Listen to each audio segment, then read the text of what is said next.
viewers, and welcome to the fourth of our 4 videos looking at a full Project Cars race. Whoa, as we lose it straight away on the power, and we're in the legendary Lotus 98T, racing our way along.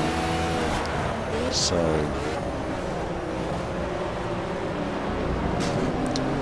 not taking those curves great, am I?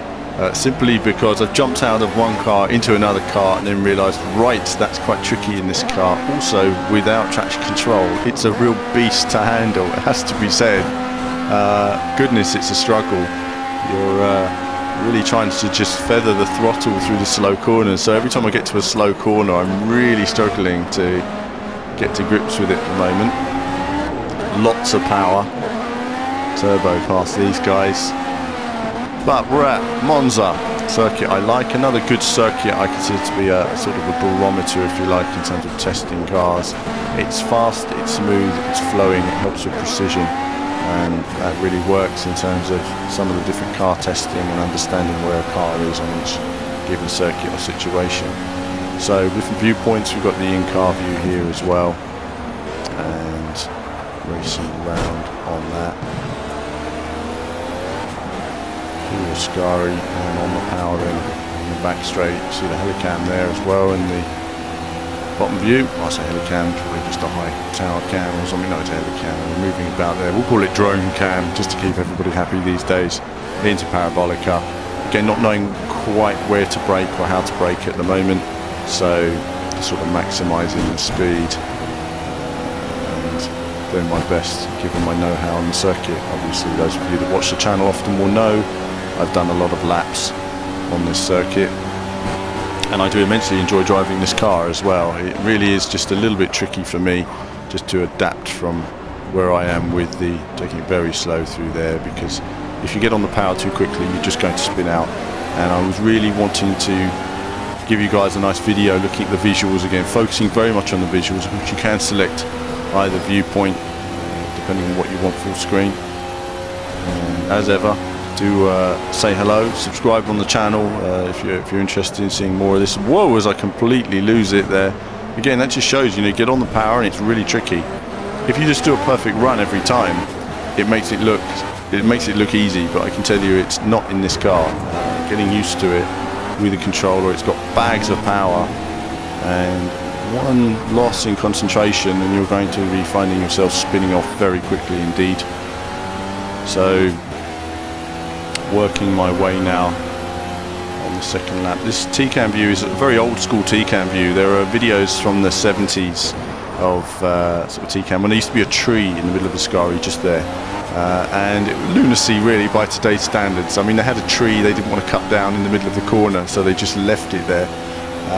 But it showed how much more challenging the circuit was back then, a lot more twisty and turny, and in these old cars as well with the old brakes. These guys really were heroes to drive these cars. I love these big old F1 cars, and it's great to see that they've included them. And even just changing the paint job gives each one such a different visual identity. It means you can have your own little classic races, and I do like some classic races. Obviously, for the benefit of all the viewers, I've tried to select different viewpoints now and again. You can see that was literally where I got on the power at the start, and I just got wheel spin from the off. So it just showed I needed to be a lot more progressive. As soon as you turn off that traction control, you're going to need to be much more mindful of the power, as I struggle with that first corner. Obviously, having had that wheel spin on the line, I was all over the place once I got to that corner, and I was like, right, okay, let's be progressive. Fine. The car's moving about all over the place when we're accelerating, so lots of little inputs going on to try and keep the car in a straight line. Thought I'd use this behind car view, different engine note here as well.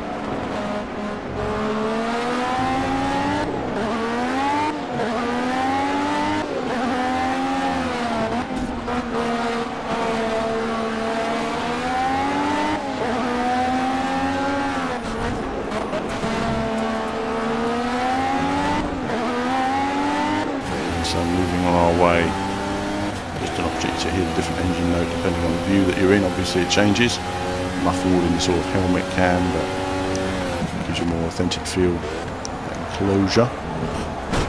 Taking that bit more harshly, but you'll notice also the speech coming up in terms of the text. Something I forgot to mention earlier, actually. The speech comes up in terms of the text. The speech actually comes out of the PlayStation controller.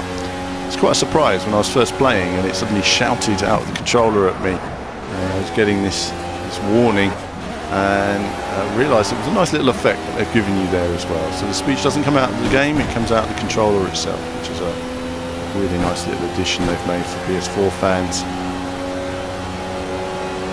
I've been lucky to be at Monza a couple of times and enjoy the race. Good fun each time. We come into the chicane where a lot of the action takes place. But if you're standing on the left-hand side, do be prepared that if it's a hot day, you're going to get absolutely baked. It gets very, very hot there, has to be said. So do take care if you're going to be standing there. It's now or never, bud. Go for it. It's just said to me. So you can see that I haven't got much time to close on these guys in front. But if I can get to them under braking, whoa! And there we are. Trying to brake too hard, of course. Locked up the brakes. And that wasn't going to work for me. Again, lucky just to keep control. You have to really just feather the throttle ever so slightly, otherwise the car will just spin around on the spot. You can get an idea on the movement of the car though, what's moving up and down and all around when you're sliding through the corner there, when you're on this level of power. So it's tricky to control. And again, that T-cam I was noting earlier, nice to see it in use, in action.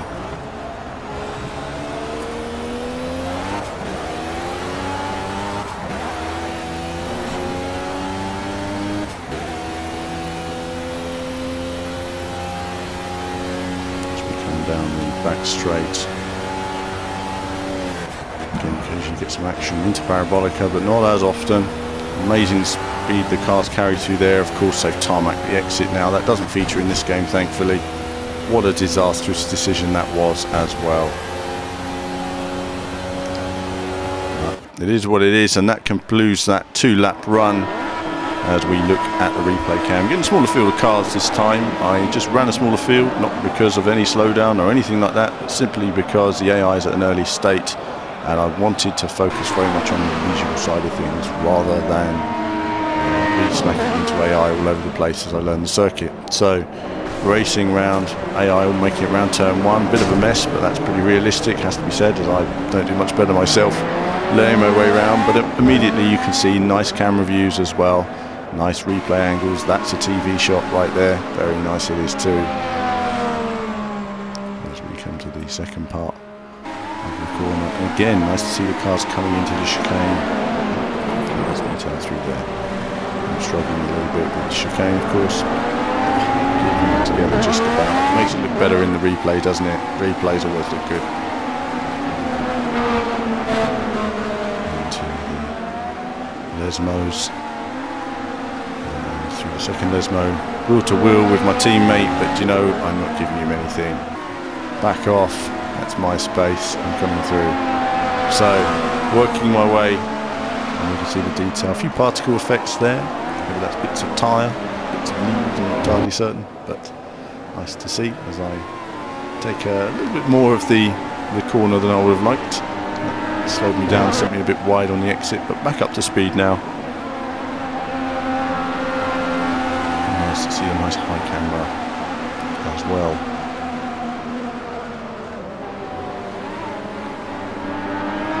So working my way through a few graphical glitches there. Again, it's a work in progress. It should be pointed out, but I wanted to show you guys the full replay. You know, this is a work in progress. So again, the game still has a few months with which they'll be no doubt fixing all these little bits and bobs, but you know, it's still something I wanted to share with you, just the progress that the game's going to be and what you're going to be looking forward to. So, racing around there on this final lap now.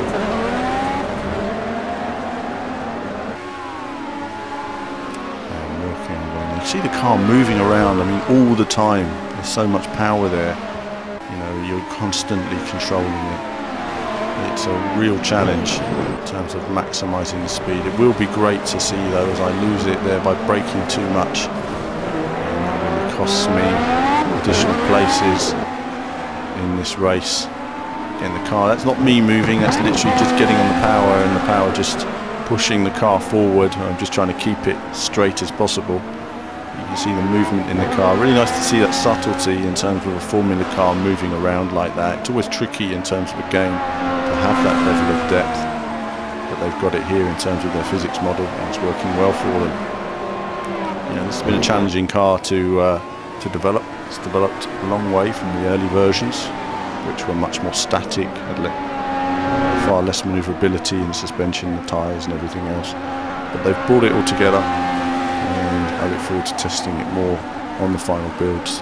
And of course you can see me running the PC version as well on our Project Cars playlist. So that's it for this video on Project Cars. I hope you've enjoyed it, and there'll be more from me very soon.